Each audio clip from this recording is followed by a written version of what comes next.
doing this, so please bear with me. I'm not very good with in front of crowds, but hi. Thank you all so much for having me here today. And as you know, my name is Grace, and I turned 17 last Sunday. I'm in the 10th grade at a fantastic school named Whitensville Christian, which is in Northbridge. And don't worry, for all you concerned parents out there, I'm not missing school today. It's actually Professional Development Day, which is a really lucky coincidence. Anyways, I'm excited, as you can tell, about being able to attend this conference and voice my opinions as well as my personal experiences. Looking at me, the average person would probably never be able to guess all that I've been through all my life. More specifically, the last 3.5 years. But I think that I'd like to start from the beginning. I was born in 1993, a little late, or a lot late if you ask my mom, and I had a pretty normal birth, and from then on my life is boring for a while. However, I grow older and my personality develops. Since kindergarten, I have been placed in special inclusion classes, which basically are the classes with the special needs kids, and then some others as well. One of the reasons why they put me there is because basically I just treated everyone the same, no matter what they look like or how smart they are or who they're friends with. And to this day, I still do this. I was mostly outgoing, however, and loved to play with others and to laugh. My trepidation started just around 4th grade. Believe it or not, I had already started to develop acne. It was show and tell, and I was showing the others a picture of me on vacation. It was fine until one boy laughed and pointed out that I had red dots all over my face, and he individually pointed them all out for the class. I was embarrassed and humiliated, and after school I ran into my mother's arms, crying. However, she held me tight and told me that the only reason why the mean boy did this was because he had a crush on me. Because why would he look so closely at my face? I was cheered up and returned to school the next day with new confidence and continued on. Sadly, this was just the beginning of a series of many events in which the conclusion was me crying in my mother's arms after school. If you fast forward to 5th grade, it is my first year of middle school.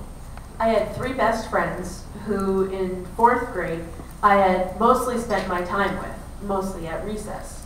Just a few weeks into the 5th grade, I was walking over to the lunch table where we had been regularly sitting. As I pulled out a chair, the girls stopped talking and all turned to look at me. One of them informed me in a snotty voice that I could not sit there anymore without giving any explanation, and then guided me over to an empty table where I sat and ate my lunch in total shock. A few days continued like this until finally I chose to sit at one of the many empty tables in the back corner of the lunchroom, as far away as I could get from those girls, who I used to call my friends. Pretty soon, however, other rejects started accumulating at my table, and we began to have a regular routine, and I had a close circle of friends again. We all pretty much stuck together throughout middle school. As I went through school, I experienced many changes. I started to develop a shyness, which prevented me from talking to anyone who wasn't a close friend. I stopped responding in classes, and I drastically changed my clothes, which had been picked out for me by my mother ever since I was born. From brightly colored polo shirts tucked into long shorts, pants, or a skirt with a belt, to darker and darker colored clothing, more brand names, tight, low-cut shirts, and jeans almost every single day. This enabled me to blend in with the crowd, as well as to stop the nasty comments about the original clothing that I had been wearing. As time went by, I started to ever so slowly sink into depression. By 8th grade, I was already thinking about the possibility of a suicide attempt. My friends had started to ignore me, and I felt alone and isolated at school. Nobody really talked to me or paid attention to me anymore. Winter came, which was even worse, and I got to my lowest point. Until one day, I had received a phone call from the National Geographic Kids magazine. Many months before, I had entered an essay and photo contest. The National Geographic judges were calling to say that I was one of 25 kids out of hundreds that were picked for the prize. I talked to the judges and then made it to the second and final round of the contest, where I was one of 15 kids chosen for a Nikon camera and an all-expense-paid trip to Australia. I was ecstatic. It was hard, but I managed to yank myself out of that depression and pretend that it never happened, and I told no one. I was a little disappointed, though, because when I told my friends, they just kind of looked at me and said, "Who cares?" But other people did care. People came up to me at church, exclaiming how wonderful I was, and soon my confidence soared, and I decided to put the words of my friends behind me. The next year, 9th grade, I was determined to start over, fresh, new, because it was high school. Only one of the friends continued on to the same high school as me. Suddenly, she started talking to me again, and pretty soon we became close friends and even picked up a few more stragglers along the way, which we turned into another small group of close friends. As time progressed, however, and my grades were no longer all A's, the weather grew colder and relationships got strained, my group of friends turned on me. They started hanging out all together, purposely not inviting me, then talking about all the fun they had in front of me. They made up their own personal jokes and soon began talking about me behind my back. And I did nothing to them. And when I hung out with other people, they mocked those people. In February of 2010, I attempted suicide for the first time. It was completely unpredictable, just another bad day in which my friends ignored me. And somehow, I could just not take it any longer. I woke up the next day, still alive, and my parents quickly drove me to the nearest hospital, where I was in the ICU until they transferred me to a psychiatric hospital. Slowly, I learned more and more new techniques and started to feel much better, especially with the medicine they had just started to put me on. After that, I went through a series of therapy appointments and group sessions, and I managed to finish my freshman year at home. The next year, 10th grade, again, I began anew, in a new school, which I am currently in. By then, my friends were totally ignoring me, except for the nasty comments on Facebook, which could be labeled as cyberbullying. One of them even posted a picture and tagged me in it of a woman from the movie Silent Hill.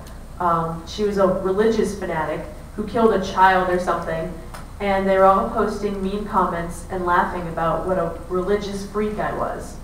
I tried my best to ignore them and try to make this year a great one. It went very well at first, and I had no contact or even any knowledge of bullies.